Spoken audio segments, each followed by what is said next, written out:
মই জীৱনত বহু হাৰিছোঁ, কিন্তু জীৱনত কেতিয়াও হাৰ মানা শিকা নাই। মই আজি মোৰ জীৱনৰ কাহিনী আপোনালোকৰ আগত শ্বেয়াৰ কৰিম। ভিডিঅ'টো আপোনালোকে শেষলৈ চাব। মই কোনো ধনী ঘৰৰ ল'ৰা নহয়। এজন সাধাৰণ চাহ বাগিচাৰ পৰিয়ালত জন্ম লোৱা এজন যুৱক। মোৰ মা দেউতা দুয়ো চাহ বাগিচাৰ কঠোৰ পৰিশ্ৰম কৰা মানুহ। সৰুৰ পৰা মই দেখিছোঁ পুৱাতে উঠি কামলৈ যোৱা, মা দেউতাৰ ক্লান্ত মুখ, ঘামত তিতি অহা কাপোৰ, আৰু নিশা ঘৰলৈ উভতি আহি আৰু নিস্তব্ধ হৈ পৰি থকা দেহ। আমাৰ পৰিয়ালত পঢ়া লিখা বুলি ক'বলৈ কোনোৱে নাছিল। লিখা পঢ়া কেনেকৈ আগবাঢ়িব লাগে, সপোন কেনেকৈ দেখিব লাগে, এইবোৰ শিকিবলৈ কোনো হাত মোৰ ওপৰত নাছিল। মই কেনেধৰণৰ পঢ়িলোঁ, কেনেধৰণৰ আগবাঢ়িলোঁ, সেই কষ্ট মইহে জানো। বহু সময়ত ঘৰৰ পৰিৱেশ পঢ়াৰ বাবে সহায়ক নাছিল।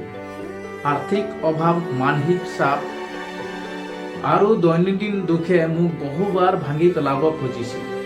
স্কুললৈ যাবলৈ ভাল কাপোৰ নাছিল, কিতাপ নাছিল, কেতিয়াবা খালী পেটেৰে পঢ়িব বহিবলগীয়া হৈছিল।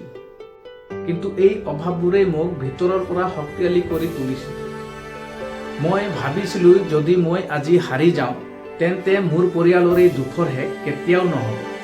এই ভাৱনাই মোক আগবাঢ়িবলৈ সাহস দিলে।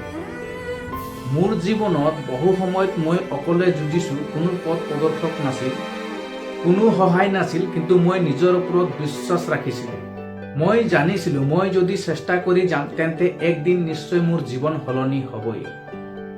মই প্ৰথমজন হৈ আমাৰ পৰিয়ালত লিখা পঢ়াৰ পথ আৰম্ভ কৰিলোঁ। হয়তো এইটো ডাঙৰ সাফল্য নহয়, কিন্তু আমাৰ পৰিয়ালৰ বাবে এইটো এটা নতুন আৰম্ভণি।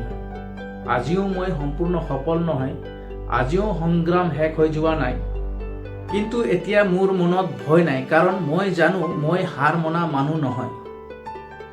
মোৰ জীৱনে মোক শিকাইছে, দুখে মানুহক ভাঙে নহয়, দুখে মানুহক গঢ়ে। মই এজন চাহ বাগিচাৰ ল'ৰা, আৰু এইটো মোৰ লাজ নহয়, এইটো মোৰ গৌৰৱ। মোৰ কাহিনী বহুজনৰ দৰে সাধাৰণ, কিন্তু মোৰ বাবে এই কাহিনী মোৰ অতিষ্ঠ আৰু মোৰ সাহস আৰু মোৰ আশা। মই আগবাঢ়ি যাবই লাগিব মোৰ সপোনবোৰৰ বাবে, যিবোৰ মই এতিয়াও বুকুত ধৰি ৰাখিছোঁ। গতিকে জীৱনত হাৰ মানিব নালাগে, ধৈৰ্য শক্তিৰে আগবাঢ়িব লাগে।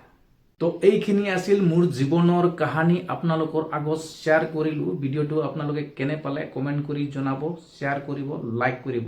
আজিৰ ভিডিঅ'টো ইয়াতে সমাপ্ত কৰিছোঁ। ধন্যবাদ।